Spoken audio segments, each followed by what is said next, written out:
Welcome, everybody, back to Color Bar. Betsy Davis, Chief Marketing Officer of Sandy Alexander, joined as always by my cohort and my co host, Kim Updike.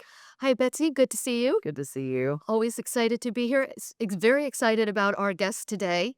Absolutely. Listen, I was thinking about it earlier that as Color Bar has grown and evolved, it feels like we've kind of landed on a few different pillars, if you will. Obviously, marketing is what we're passionate about, but lots of conversation around leadership, wellness, innovation, and all of those spaces. And so our guest today could not be more apropos for continuing those conversations. We're joined by Stephanie Glaser, who is the Chief Sales Officer for MGM Resorts. And I had the pleasure of meeting Stephanie and hearing her speak at an event, Women Leading Travel and Hospitality, that we've talked about a couple of times, about wellness and some new techniques, I guess, if you will, and new thoughts, ways of thinking about leadership and wellness that's happening at MGM that we're going to talk about today. I'm excited for that. Just the whole holistic approach to, your culture and building people and brands. And so super excited. Yeah. So we had Dr. Romy on talking about the busy brain cure. We've had another one of our guests talk about giving herself official time off and what that did for her and her business and herself personally. And so I kept talking about Stephanie on these color bars. And now I was thrilled to when she agreed to join us. So Yeah. Stephanie, welcome to Color. Great. Yeah. Thank you. Thank you so much for having me. Your whole opening gets me just excited to talk with you all today. I love it. I love it. Well, and I'm going to talk about intention today because I know that that is something we all take. But actually, when I reached out to Stephanie to ask, that one morning I woke up and I'm like, what do I want my intention to be today? And I said, I want to be bold. And so I messaged her and I was like, this is my intention for today. So I'm going to be bold and just go for it and ask for you to join us. So, again, thrilled to have you here. So, Steph, if you can just kick off and just talk a little bit about yourself and your role at MGM and a little bit of that journey. And then that'll, I think, tie in really well to where we're going to take the rest of the conversation.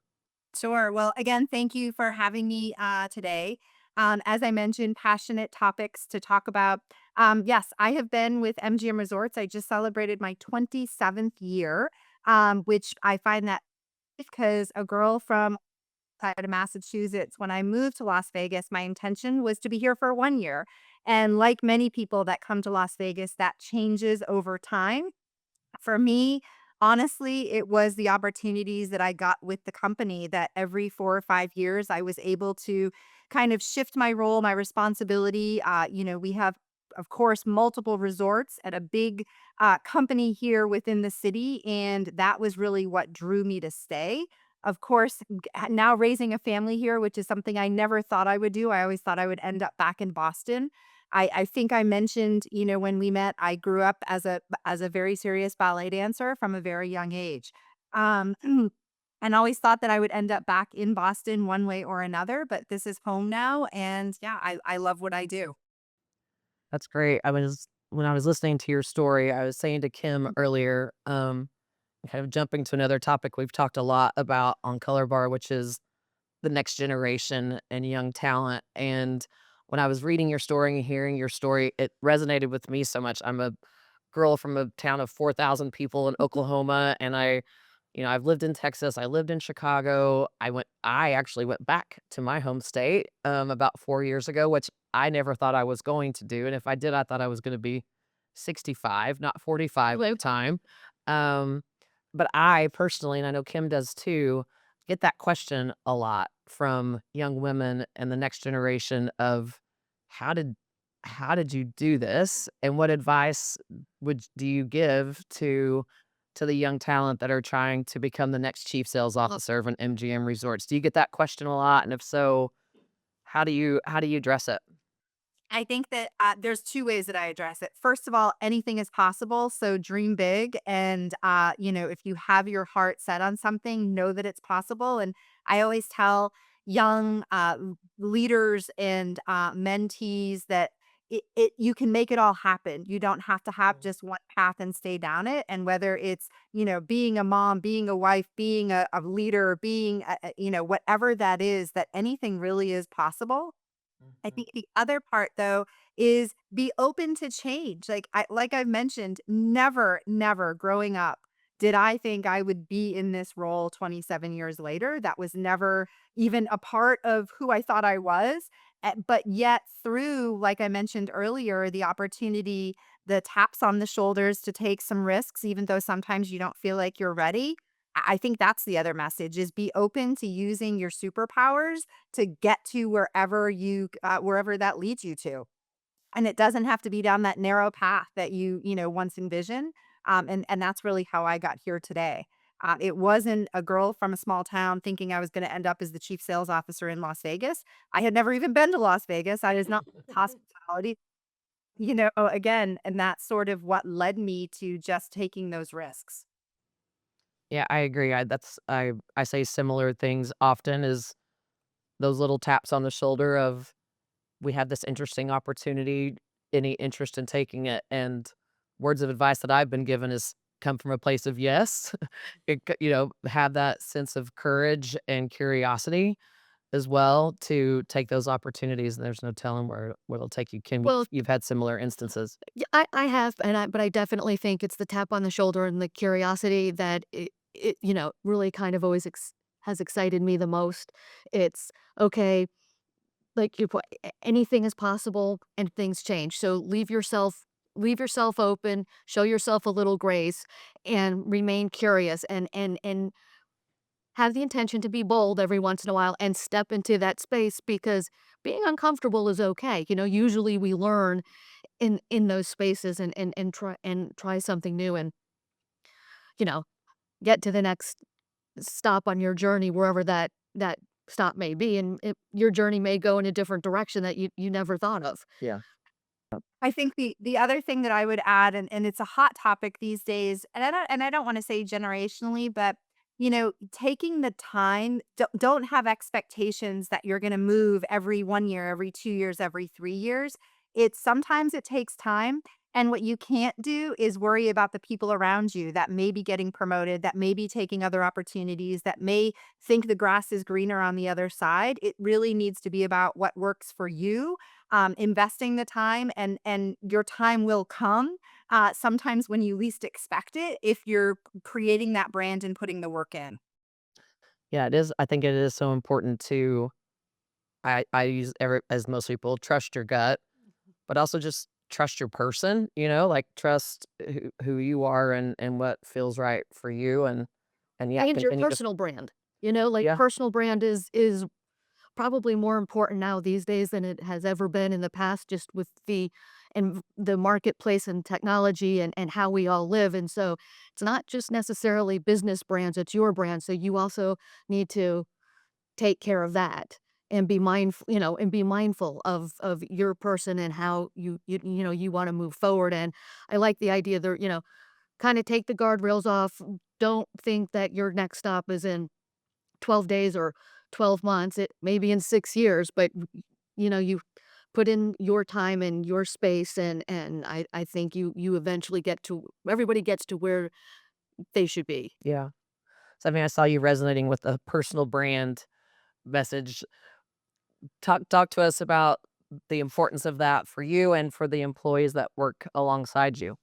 Yeah, I talk a lot about it, both internally and externally, and when we talk about how do we lead young leaders coming up, my belief is your personal brand is everything you do. It is similar to a company brand, right? That one thing, that one time, that one it impacts you. So how you show up, how you speak, how you communicate, how you're respected and trusted, it is everything that sort of carries you. And as long as you're being authentic, and I used the word superhero earlier, or your Mhm. superpowers, that is again what creates your brand. Know what you're good at and know where your opportunities are. And don't flaunt your opportunities just to get somewhere. Just be yourself and use those personal superpowers. No, I'm big on personal branding. I think about it in everything that I do.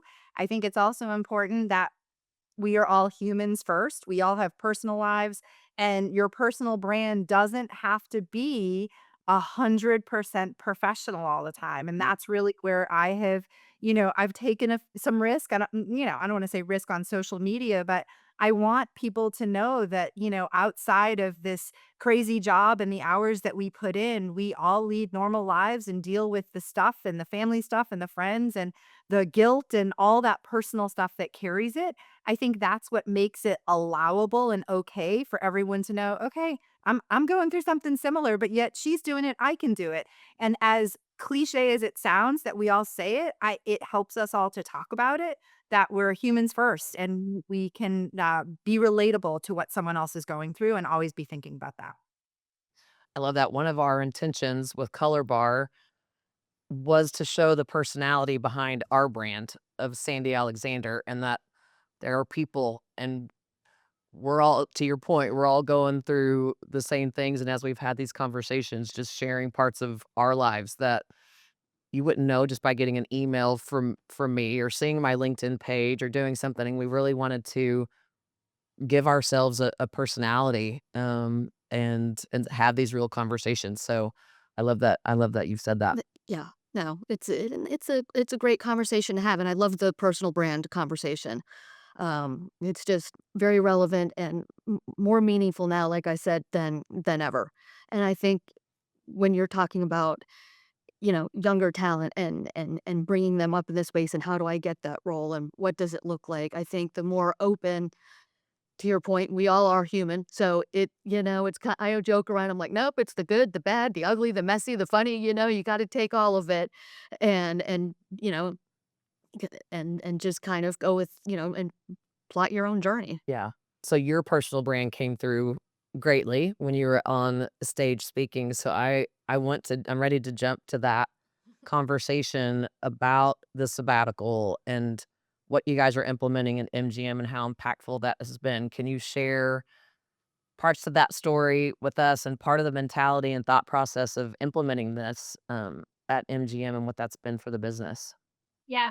So, thank you for letting me talk about it. We are an entertainment, hospitality, gaming company that runs a 24-hour a day, 7-day a week business, entertaining people and creating memories and experiences. And it doesn't necessarily matter if you're a front desk agent or a bellman or a chief marketing officer, right? This is the industry that we're in, and we also are a large company out of tenured people like me that have been with the organization for a very long time.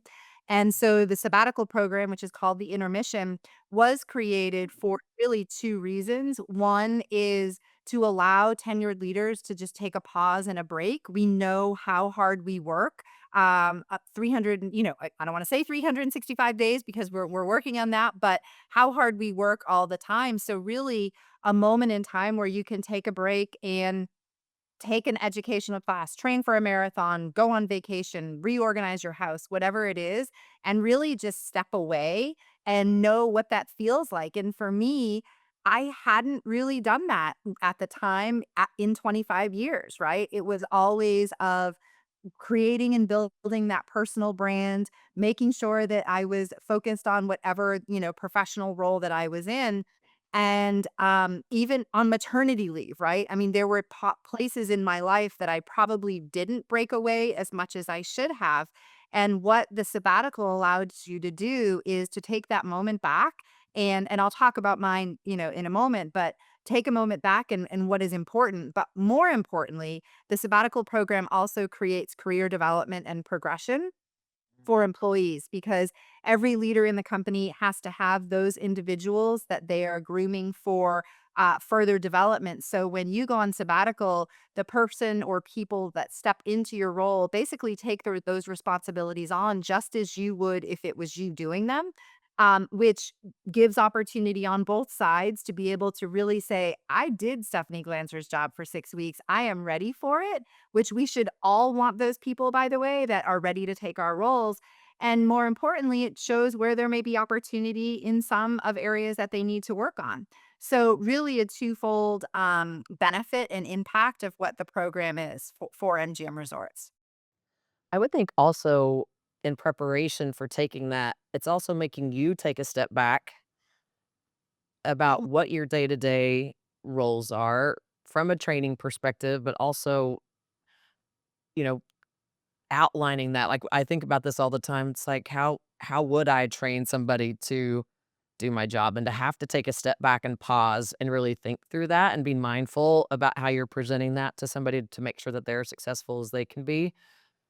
Talk to me about that, what that was like for you preparing for 6 weeks away. Yeah, it's look, my personality, I've always gotten on my mid-year and end of years reviews that I have to get better about delegation. My team would say that. I know that it's something I'm a work in progress. And to have the fact where on a sabbatical, you have no choice. You're delegating all of it, right? And you're also showing your team that you trust that they're going to handle things at a level as your brand would carry it to do. And we were, and I think I may have shared this, but we were leaving for we were going out of town for my sabbatical and we were at the airport. And I got on my phone and my husband said, "What are you doing?" And I said, "I've got one last email to send and I'm just going to send it and then we're off." And he said, "You haven't made it 24 hours and you're going to show your team that you're emailing them." And I sort of looked at him and I paused and I pressed delete on the draft and I never took my phone out from that point on. And again, it was the trust in, I'm very fortunate. I have an amazing team and who I delegated things to, and we've worked together for a long time. But that was the let go moment.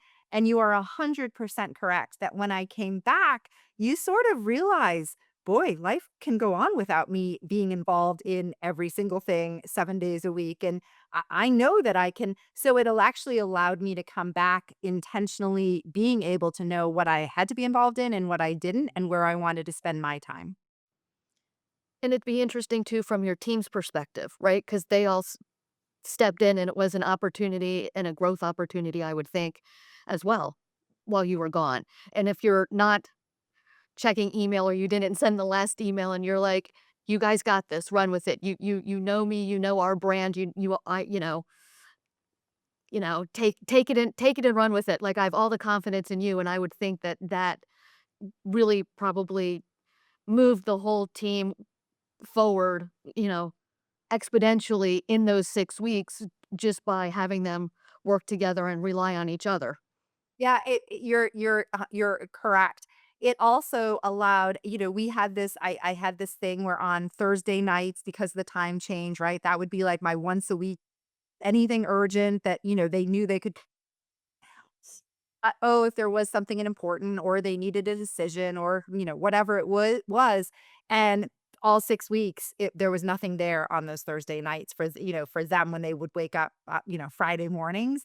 And it showed that they could do it. And, yeah, no, and it allowed me to prioritize.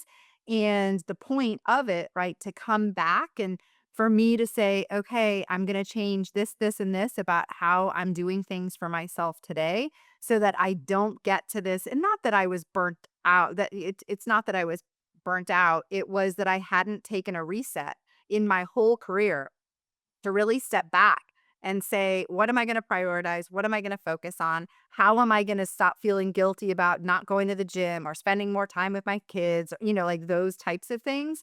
And so I use the word life changing because for me it is. And, it's been 2 years exactly. And I will say that I sometimes have to go back to that to say, wait a minute, what did I promise to myself? And why am I letting this get to me? And why am I letting this bother me when I said when I got back I wouldn't any longer? Because it's not stressing anyone else out but myself. Are you finding that you're giving yourself, even if it's just a 3-day sabbatical, like, are you finding yourself being better at that? I have gotten 100% better. Yes, the answer is yes. And I think it goes back to realizing that, I don't want to say that life goes on if you're not there, but the email at 11 o'clock at night, there's really no need for it because it will be there at 7 o'clock in the morning. And that sort of goes back to my whole other, and I think you heard me say this, but giving people some grace in life right now. Mhm.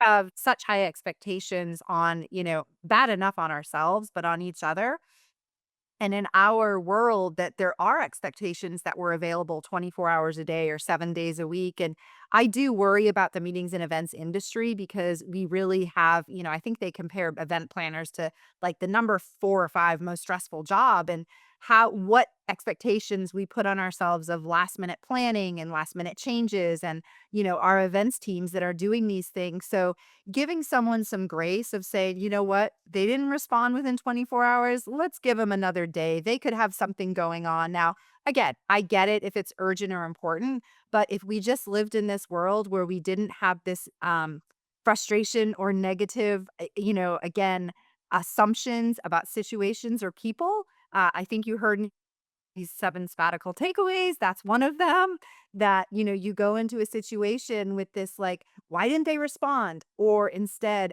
gosh, they must have really been busy yesterday. Let's give them another day. Mhm. So, what would be you had your 7, share a couple of others with us. My goodness gracious.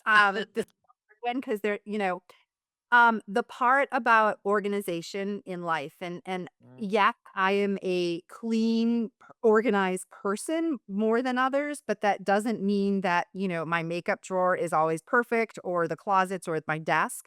But it really is true. And I'm trying to teach my 12-year-old son this now.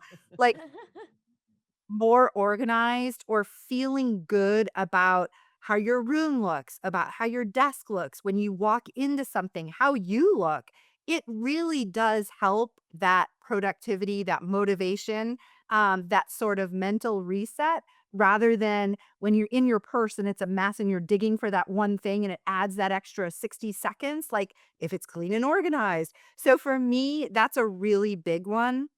I think I shared the story that I took the past few days of my sabbatical actually at home, just doing stuff like that, organizing the makeup drawer, the closet, all of that stuff.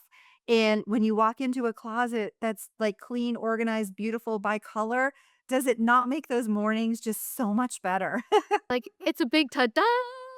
So, maybe you subconsciously inspired me, but not long after the trip to Atlanta, I remember telling everybody, I'm like, "I'm going away to my house solo.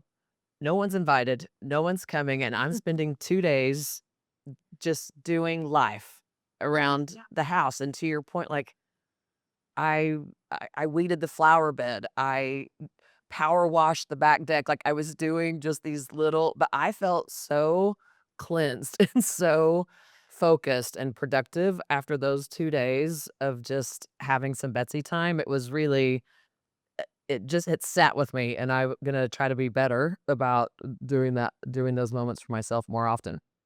Well, it is kind of liberating, right? It's kind of freeing. You don't like it's not taking up space in your brain, which sounds crazy. Like, why is my closet taking up space in my brain? But when you are organized and you do feel good about your space, the space that you're in, and I mean, it changes your whole outlook. I mean, you just the way you present yourself, and even when you come home, it's like you can really kind of relax and that's, and have that be part of your routine as opposed to having it be, A point of a anxiety point of instead. anxiety. Right, like, there's enough points of anxiety, we're trying to minimize them. Yes. I will say another big one for me, and I mentioned it earlier, is, and it kind of all goes back to feeling good, right, about yourself and this positivity. 2 years, one of my 7 that I came back with 2 years ago was, go into every situation sort of without this assumption of, intention of like, why was I left off of that meeting? Or why didn't they include me on this email? That, and I'm a huge Mel Robbins fan, and so the Let Them theory sort of was relatable at the time of the things that I can't control. No one was stressing out about it at 3 a.m. other than me. So why am I letting it bother me if I can't control it? Those two sort of intertwine on what makes you, what you can control, your feelings about how you go into a situation, an interaction, a business conversation, an employee conversation, but to go in with positive intention and really only get upset over the things that you have control over.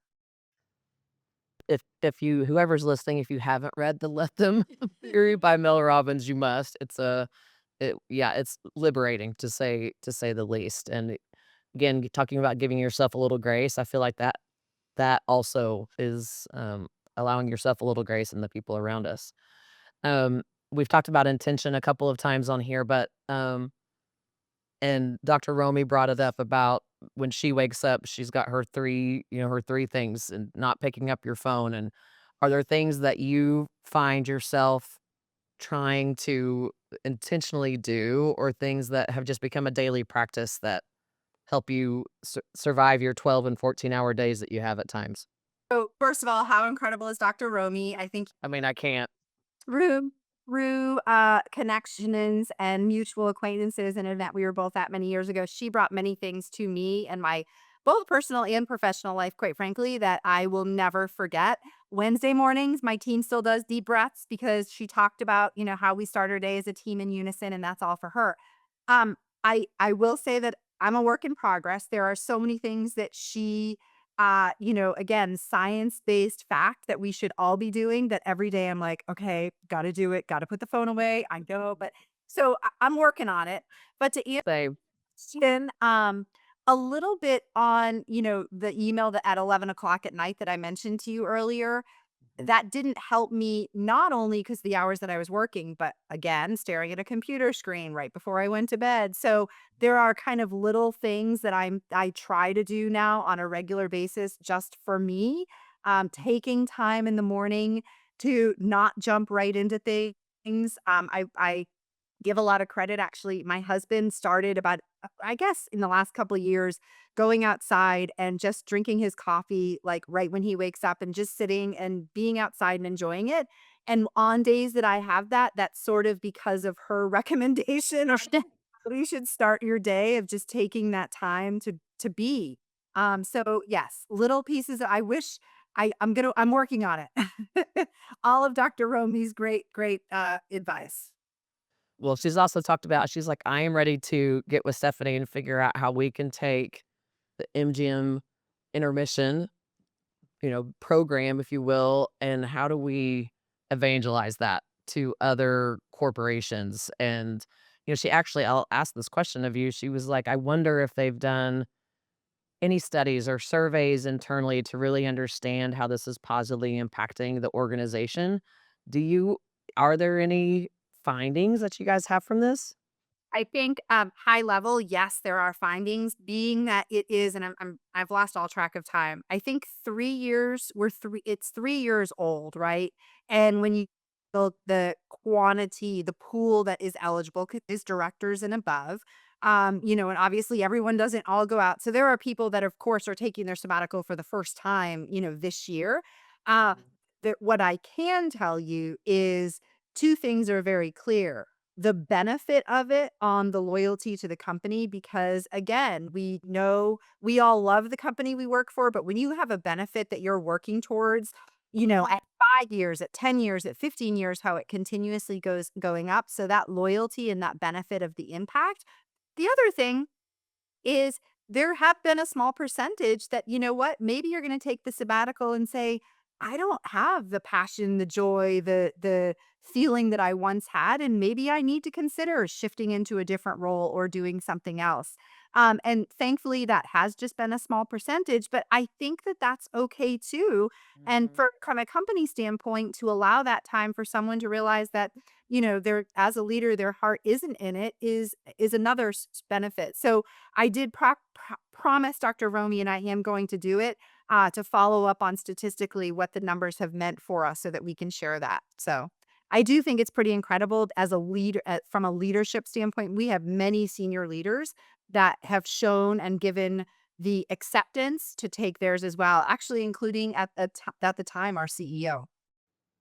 That's amazing. Mm, That really is. Love that. yep.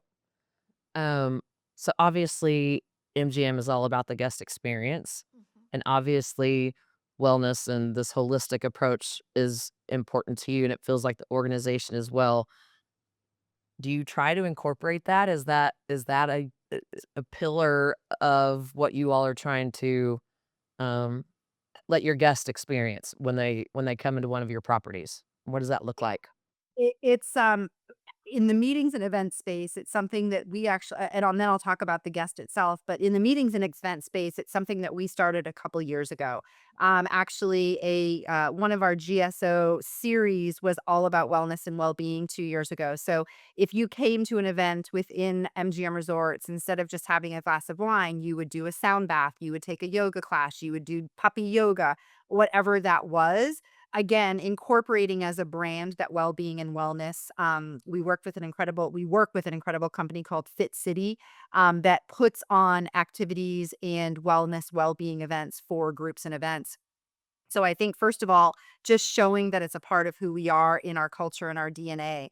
The other part is how we execute events, understanding with our meeting planners that people come to an event, a convention, a meeting with more intention than they did prior to 2020, right? We've all discovered our time away from home means more, you want more ROI. And being in Las Vegas for the majority of our properties, what we didn't want was someone going, "Oh my gosh, I'm gonna go to Vegas. I'm gonna come home more tired than I was. I'm gonna stay out until 3 AM. I'm gonna eat, horrible break food." And for us, it was about how do we create experiences for our meeting planners that for their attendees, let's offer yoga on the beach at Mandalay Bay before a general session. Let's offer menus that have healthy snacks and story behind them of what they're doing from the sustainability side of things. Let's make people feel good. So we have done are trying to really make sure that we're telling that story, who we are as a company, through the experiential planning of events so that attendees get to experience it when they come. Things like, going to the gym or allowing sessions don't have to go from 8 to 5 these days. People aren't getting that ROI of a 4 hour general session, right? They need to reset their brains. They need time for networking. They need time to take a Zoom call or to get caught up on email more so again than they did 5 years ago. So just being a part of that planning and really, again, talking about those things as a part of the experience. One of my questions for you was what do people in the hospitality and events and meeting spaces, what do you need to be leaning into if you were gonna, you know, suggest to other leaders in this space? And one of the I think you just answered one of them, which is how do we find a way for these moments to just feel healthier and to feel more balanced? Because I know the many that we all have attended, you do come home just feeling more drained. There's an excitement behind it, but to be able to feel elevated from some event like that. Well, and it's a very holistic approach, which I think kind of differentiates MGM probably from a lot of other people in this space. Just kind of doing a mind, body, soul uh, approach to it, where, yes, there is the general session and there is the breakout. But, a lot of times your best ideas don't come in that space. It Mhm. comes on your way to that space. By the way, if you have puppy yoga, I'm coming out. Um, um, but I just think that's a differentiating factor and a very um, leading, um, thought-provoking leading way of changing how that space looks and how people and that you want to be there, right? You want to have a meeting there because it is about the entire holistic well-being, not just the business part of it, but you the your The you part of the it. you part of it, yeah. You just said something that I think is important, and again, doesn't matter if it is even a guest stay, right? If are you traveling with your family? Are you there for an event? But every type of event is different and should have a different reason, an ROI. What is the reason for a convention, a meeting, a gathering, a trip? And then to be able to design that experience around what the ROI is. What does an organization or a company want to get out of it? What does a family of four coming to Las Vegas want to feel and get out of it? So the planning of what goes into it, that should be the intention. So if you're having a sales kickoff, if you're having a training session, if you're having a customer event, those are three very different events that again, as an industry, we're progressing in.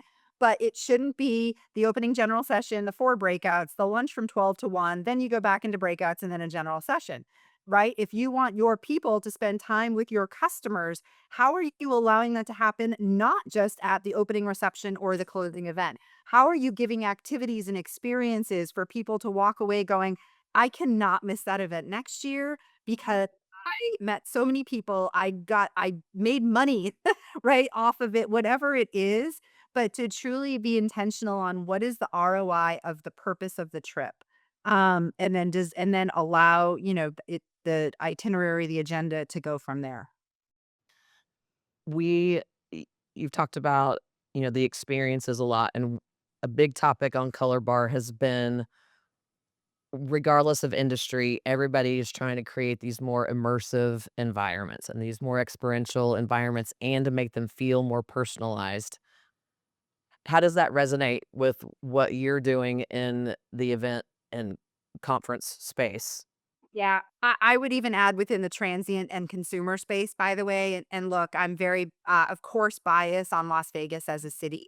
There is no place in the world that, the proposition of what you get within a very confined radius from the variety of, value to luxury, the experiences, restaurant shows, shopping all under one roof. And to your point, Vegas is not the gaming, non-gaming has shifted, right? That people come to Las Vegas for non-gaming and for all of it that I just said.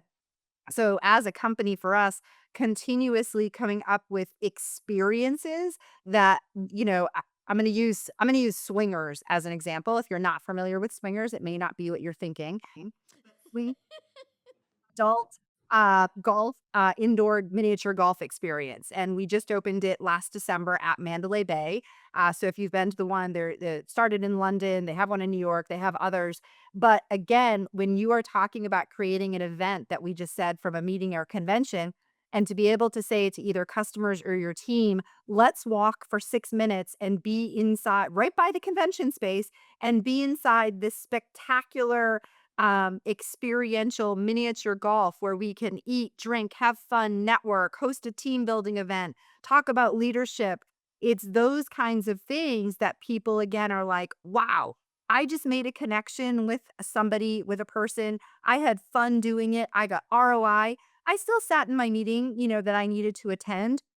So swingers is just one example of things that we're trying to create. We just opened the Bob Marley experience at Mandalay Bay also actually, which you think about is not just a traditional show.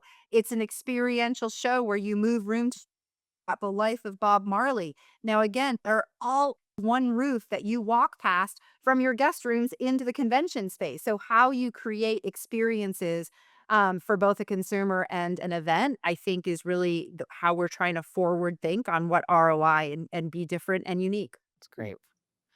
Well, we won't wanna take much more of your time, but, um, again, as a leader that you can tell just has a real passion for wellness and for the next generation and for all the things that you're doing, what words of advice or what would be, 2 or 3 things that you would say to other leaders, like even Kim and myself, to encourage us to do better by our teams and our organizations? I think as leaders, we have to show we live it, not just talk about it. And you see that often. And look, again, we all have the demands that we have put on us for a reason. You're in the roles that you are in. But I think to give permission, I used that word earlier. That if you're talking about these things, you have to show that it is okay and real. And I caveat that with going back to the personal brand, right? Mhm. Somebody can't take off every Friday and a long weekend if they're not hitting their goals and getting their work done. But if you are, exceeding and succeeding in your role, your responsibilities, and what you have to do to give a little bit of permission, don't miss your kids' events. Don't miss that family trip that you have put off or the friend that you need to go visit or whatever it is. And whatever decision you make, you do it with no guilt. As long as you're living your personal brand, I think that's something that I am, again, working on, that I would feel guilty if I, didn't show up at a work event. And I would feel guilty if I didn't show up at my, son's first band concert, and I would feel guilty. And that again goes back to this wasted energy of no one's worrying about it but you. That's exactly right. That's exactly right. No, I love I that. go on and on about those things, but We could all too. yeah, could. We all could as well. No, but just love the whole, like we talked about earlier, just the personal brand and everybody's individual journey and just the holistic part of it, which I think has gotten more attention now than ever, which I think is great. The conversation is just so different and so open, and that it's becoming, part of corporate culture and how people grow and the balance between the personal and the work and what that looks like, and that they're both equally important Mhm. and that's recognizable, and I think that I think it's an exciting time. I do. It's great how everybody has been embracing the conversation and taking it forward.